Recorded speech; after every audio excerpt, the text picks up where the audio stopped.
Nouveau point, donc tu mets la date dans la marge, on est le 20 avril 24, vecteur dans un repère. Premier point, coordonnées d'un vecteur. Définition. Dans un repère, les coordonnées d'un vecteur petit u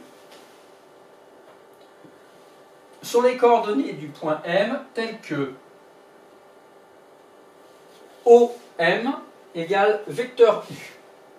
O, on va voir, en fait, c'est le point origine du repère. Avec un schéma, ça va te paraître un peu plus simple. Alors, tu prépares un schéma. Alors ici, j'ai pris un vecteur U quelconque. J'aurais pu le tracer autrement. Et on cherche les coordonnées de ce vecteur U. Donc, pour ça, il est dit que ce sont les mêmes coordonnées que le point M, tel que le vecteur OM égale vecteur U. Conclusion, il faut un vecteur OM qui soit égal au vecteur U. Qu'est-ce que l'on connaît dans le vecteur OM quand on regarde pour l'instant le tracé que l'on a? Ben, on connaît uniquement l'emplacement de O. Donc il faut tracer un vecteur OM qui soit égal au vecteur U.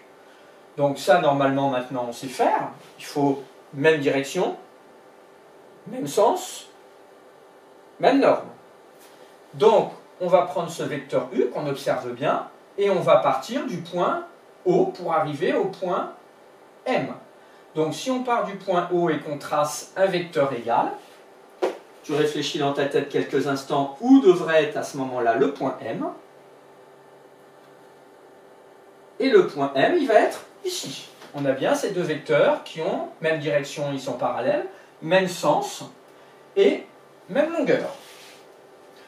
Donc, on a le vecteur OM ici qui est égal au vecteur U. Il nous reste à trouver les coordonnées du point M.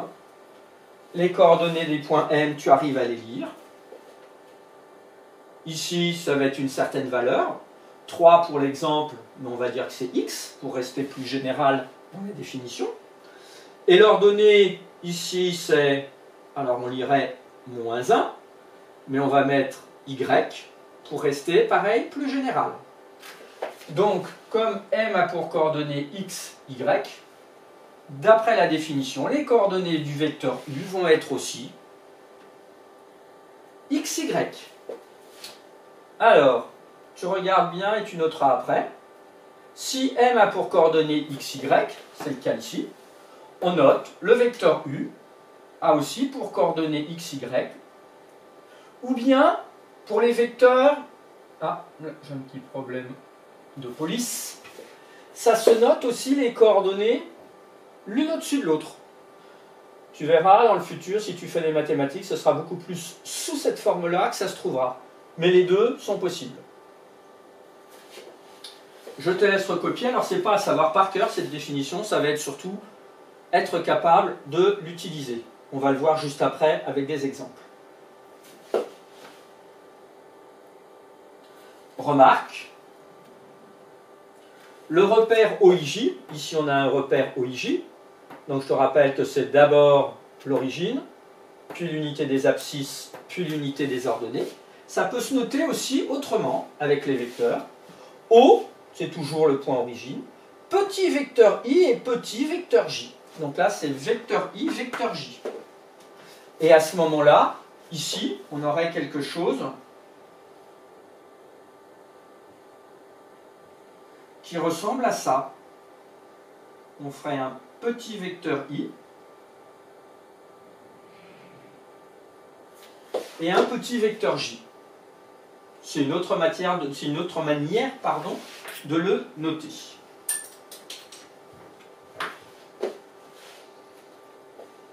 Propriété admise, deux vecteurs sont égaux si et seulement si ils ont les mêmes coordonnées dans un repère. Ça veut dire que ce vecteur U, il a exactement les mêmes coordonnées que le vecteur OM. Ce qui finalement est assez logique.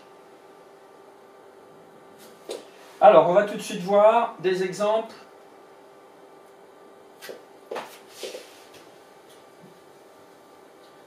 au pluriel, dans le repère suivant, lire les coordonnées des vecteurs.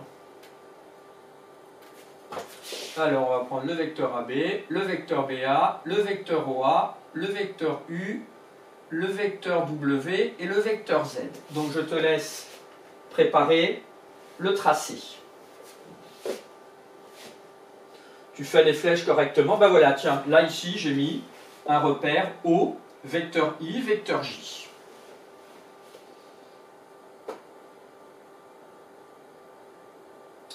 Alors, on va déterminer en premier les coordonnées du vecteur AB.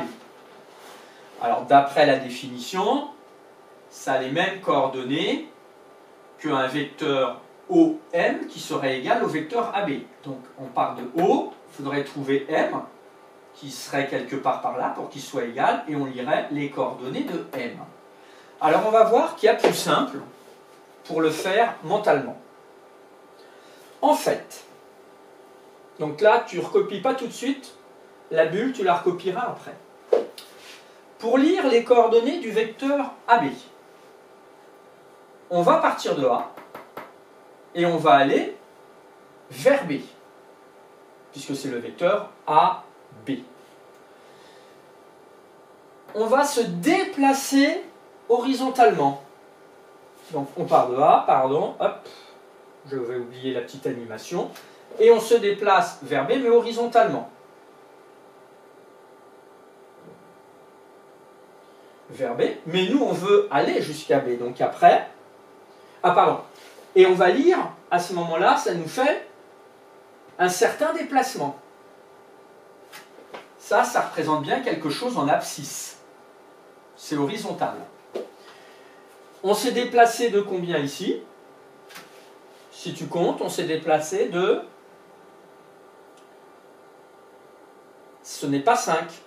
Attention, on se déplace dans le sens négatif. Donc c'est moins 5.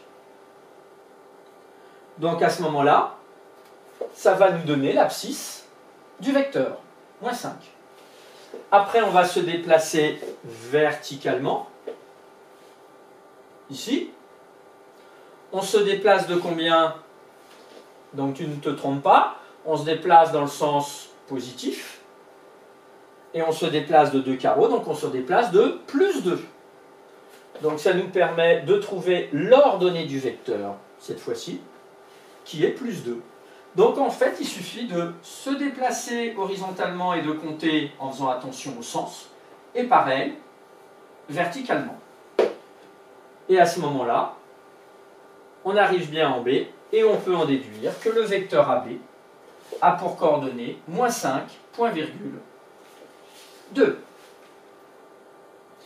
Alors au crayon à papier, maintenant, tu vas faire pour le vecteur BA, OA, U, W et Z en dessous.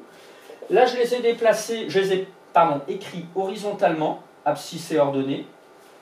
Ici, tu vas les écrire en colonne, pour prendre l'habitude en vue du futur, si tu fais des maths dans le futur.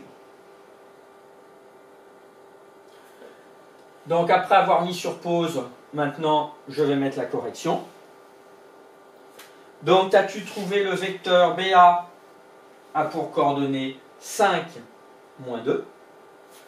Le vecteur OA, donc de O à A, tu t'es déplacé de 3 horizontalement et de 2 verticalement, donc 3, 2.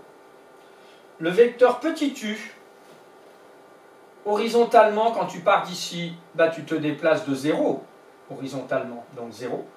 Et verticalement, pour arriver ici, tu t'es déplacé dans le sens négatif de 2, donc ça fait moins 2. W, le vecteur W ici, horizontalement, tu te déplaces de 2 dans le sens positif, donc plus 2. Et verticalement, tu t'es déplacé de 0. Et Z, eh ben c'est exactement la même chose pour le vecteur Z que le vecteur W. Donc on s'est aussi déplacé de 2 dans le sens positif horizontalement et de 0 verticalement. On peut remarquer que leurs coordonnées sont égales, comme on l'avait vu à la diapositive précédente. on a bien des vecteurs qui sont égaux. Et on peut faire une autre remarque, que tu as peut-être observée, concernant les vecteurs AB et BA. Qu'est-ce que tu peux dire du vecteur AB et BA d'après les séances précédentes? Ils sont opposés. Eh bien, on peut voir, regarde bien leurs coordonnées. Les coordonnées sont également opposées. -5, 5, 2, -2.